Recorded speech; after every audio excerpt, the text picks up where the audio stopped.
Chapter 6 Life. Do you know Kung Fu? When I walk around New York City in my grey monastic robes, I often encounter little boys who imitate Bruce Lee upon seeing me. At first, I didn't understand what they were doing, but soon enough I did. They assumed anyone with a shaved head wearing robes would know martial arts. I thought this was cute and amusing. A more forward boy even asked me if I knew Kung Fu like those Chinese monks at Shaolin Temple. The playful side of me wanted to make a few fake Kung Fu poses, slowly raising my arms and my right leg. When adults find out that I am a Buddhist monastic, they ask with curiosity, "What kind of meditation do you practice? Or how many hours do you sit every morning? Your mind must be very peaceful." Then they talk about their experiences at a local Zen center or yoga studio, or tell me about a book on mindfulness they have come across. For many adults in the West, it seems that a Buddhist teacher is someone who is serene and collected thanks to daily meditation. Although the assumptions of the child and the adult are difficult, I find that there is an underlying similarity. Both child and adult are curious about what it is that a monk does. In other words, when it comes to imagining a monk's identity, people in the West tend to zero in on his behavior. When I'm in Korea, a different set of questions awaits me. On the subway, for instance, the person sitting next to me might ask, "Where is your home monastery?" or "Which temple do you currently reside in?" For Koreans, it appears that the most defining part of a person is where he lives. Even in the US, the Koreans first meet. After exchanging names, the first question they ask is, "Where in Korea are you from?" It seems that for many Koreans, one's identity is tied closely to his hometown rather than to what he is doing. Every time I return to Korea, I wonder why Koreans are so obsessed with their alma mater, even when they are over 50 years old. Of course, when it comes to finding a job, having graduated from a prestigious university is advantageous in most parts of the world. But the degree alone is often not enough. Even if one has landed a good job, one's skills and experience are more important than where one has studied. A good example is Steve Jobs, the co-founder of Apple. Jobs went to Reed College but dropped out after one semester. Anyone familiar with American higher education would know that Reed is an excellent liberal arts college in Portland, Oregon. But to an average Korean who has heard only of the Ivy League and the few large universities in California, Reed would be considered subpar. If Steve Jobs had been Korean, his educational background would have been a huge impediment to a successful career. Nobody would have taken his ideas seriously or invested in his company. He would have been seen as not smart enough to have gone to an Ivy. This concerns me if we consider someone's identity as rooted primarily in his hometown or the school he graduated from. We end up looking only at his past and not paying attention to his current skills or future vision. Only those born into good families with the right educational background and connections are given a chance to succeed, while those from less than ideal backgrounds who are brimming with potential are denied opportunities. Whenever young boys approach me to ask if I know Kung Fu, it becomes an occasion for me to reflect on my life. Am I behaving like a spiritual teacher, or have I become complacent in my identity and ignored the work I am called to do? Moreover, when I meet someone new, do I make an effort to see who he is beneath his social markers? Or am I reducing people to their background and failing to see who they really are. I am reminded again that anyone, including those young boys, can be our spiritual teacher if we are willing to open our hearts to them. Life is like a slice of pizza. It looks delicious in an advertisement, but when we actually have it, it is not as good as we imagined. If you envy someone's life, remember the pizza in the ad, it always looks better than it is. Have you ever selected a cheaper dish from a menu than the one you really wanted, only to regret your choice when it arrived? Always go with your first choice if you can afford it. It is better than a life filled with regrets. There are many more ordinary hours in life than extraordinary ones. We wait in line at the supermarket. We spend hours commuting to work. We water our plants and feed our pets. Happiness means finding a moment of joy in those ordinary hours. When you concentrate, even a phone book can be interesting. If you are bored, maybe you are not concentrating. Whenever you go, cultivate a sense of ownership. If you see litter in a church, library, or park, pick it up. As you take ownership, your life will have more purpose, and people will notice your good example. It makes sense that Scandinavia should be famous for furniture design, since people in a cold climate spend more time inside their homes. Similarly, Italy is renowned for designer apparel. It makes sense that people in a warm climate should pay more attention to how they appear outdoors. Where you live shapes you. Do you live in a place conducive to the pursuit of your dreams? We don't think twice about spending $9 or $10 on a glass of wine. And yet we hesitate when it comes to buying a book, which is the price of only 1 or 2 glasses of wine. Apparently, more people are unable to tell the difference between a $15 bottle of wine and a $50 bottle. The extra $35 is the price of our vanity. When purchasing something you will have for a long time, like a house or a piano, choose the best within your means, not something that will do for now. You might think it is good enough, but after a while, you will regret it. A good customer does not say, "Please do whatever you think is best." She knows exactly what she wants and communicates it clearly. If a customer does not communicate what she wants, she may still have preferences, which might be expressed as a complaint once the work is completed. When there is a problem, take it up with the person who is responsible. If you address it in a roundabout way to other people out of fear of upsetting the person and your relationship, then the problem becomes more complicated. Go straight to the source and deal with the person directly, even if this makes you uncomfortable. The more you know, the more you think you don't. The more you don't know, the more you think you do.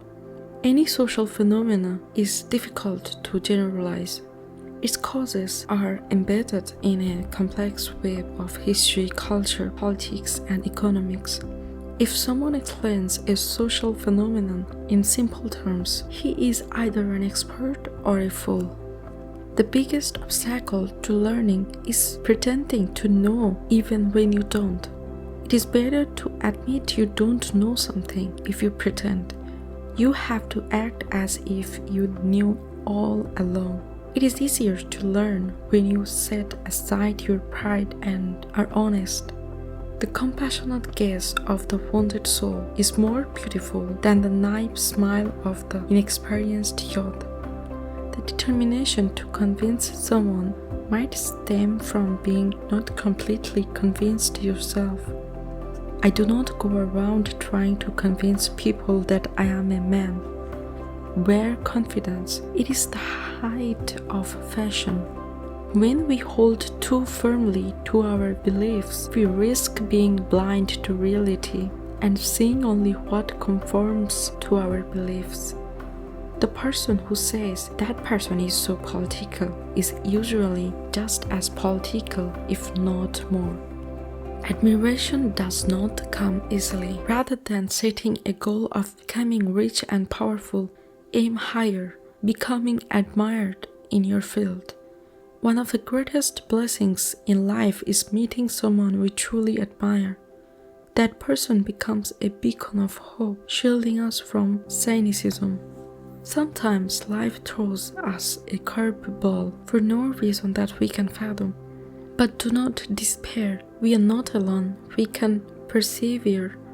This too shall pass like the heat of summer. As you enter your 40s, you start to think, is this what life is all about?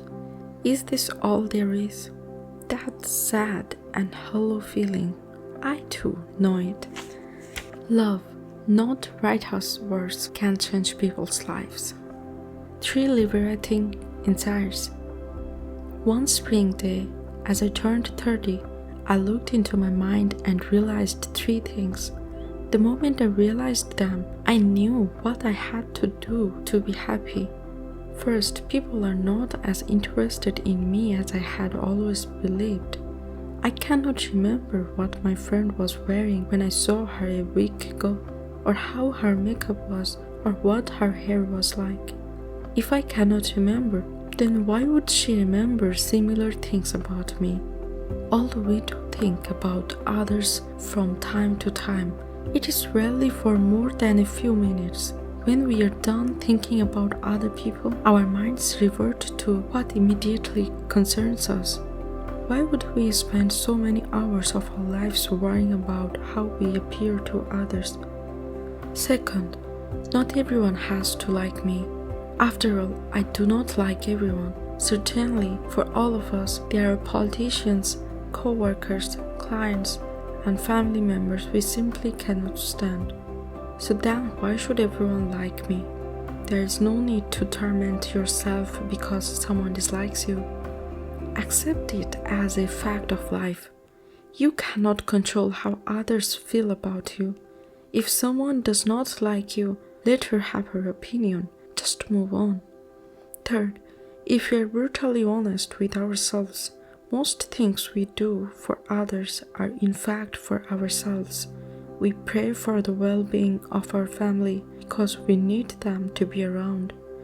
We shed tears when our partner dies because of the impending loneliness. We sacrifice for our children in the hope that they will grow up the way we want. Unless we become enlightened like the Buddha or Jesus, it is difficult to abandon our deep-rooted preoccupation with ourselves. Stop worrying about what others think and just do what your heart wishes.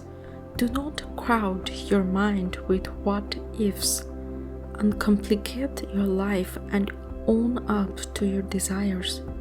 Only when you are happy, you can help to make the world a happier place. Do not let people's opinions of you determine who you are. Instead of worrying about what others think, devote yourself to your dreams. When someone does not like us, it is not our problem but theirs.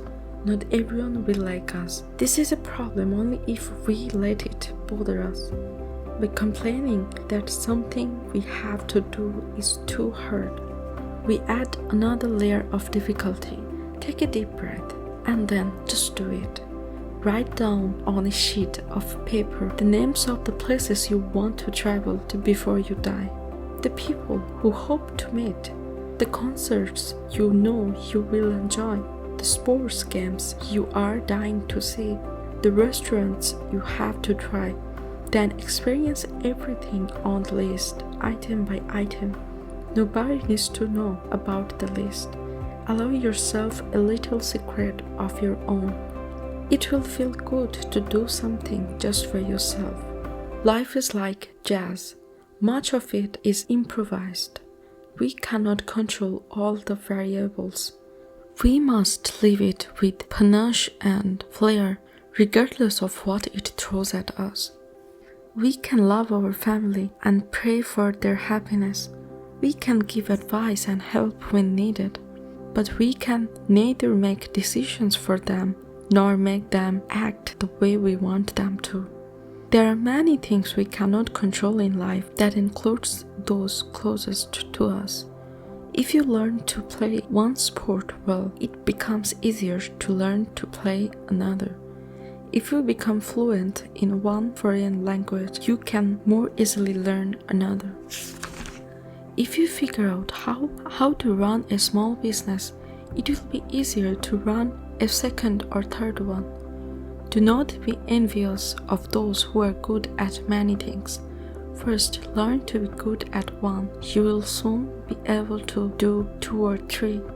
A majestic tree is the first to be cut down and used for lumber, whereas a modest one lives on.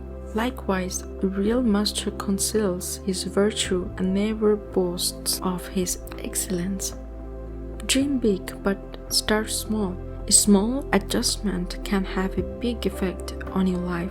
For example, if you want to be healthier, then start by going to bed a half hour earlier. If you want to lose weight, then start by drinking water instead of soda. If you have an important project to complete, then start by getting your desk organized. Keep your thoughts positive because your thoughts become your words. Keep your words positive because your words become your behavior. Keep your behavior positive because your behavior becomes your habits. Keep your habits positive because your habits become your values. Keep your values positive because your values become your destiny. Mahatma Gandhi. Your mind cannot hold 2 thoughts at once. This means that single thought can occupy your entire mind. Whether good or bad, everything stems from a single thought. If we are careful with that first thought, even tragedies can be prevented. We prefer the right words to the wrong words. We prefer honest words to the right words. We prefer real acts to honest words. How you speak is often more important than what you say, and actions speak louder than words. Knowledge wants to talk, wisdom wants to listen. A foolish person thinks, I already know that. He keeps anything new from coming into his mind. A wise person thinks, I don't know the whole story. She opens herself up to even greater wisdom. An ordinary person mainly notices particular things he likes or dislikes. A wise person notices both the whole and the particulars. When you share your problems with your friends, you do not expect them to have the solutions. You are just grateful they are there for you and willing to listen. If someone shares his problems with you, don't feel the need to have the solutions. Just listen sincerely. This is often more helpful. When I look deeply within myself, I realize what it is that I really want from others. Attentive ears that listens to what I am saying. Kind words that acknowledge my existence and worth. Gentle eyes that accept my flaws and insecurities. I resolved to be that person for those around me. A bad driver breaks often. A bad conversationalist also breaks often, interrupting the flow with his own stories. You can fool someone for a moment, but it is hard to fool someone for long. Time will tell if someone has spoken from the heart or made things up to get what he wanted. Even if he got what he wanted with a momentary lie, the fact that he lied will stay with him until the day he dies. When there is no envy or expectation, even the wealthiest and most powerful person is just another human being. Only when we are envious of what he has or expect something from him do we become disconnected and lose our composure. Swindlers love to sweet talk about future gains, insisting that things will work out if we listen to them. When our greed is awakened, we are cheated. A clever negotiator leads the other party to think they have won, while getting everything he wants. If the other party feels flattered and superior and lets the clever negotiator have his way, then it is really the negotiator who has won. A cruel irony. The reward for someone who works hard is more work. If we are quick to grant a favor, then people quickly forget their gratitude. If we grant a favor with several conditions, then people express immense gratitude.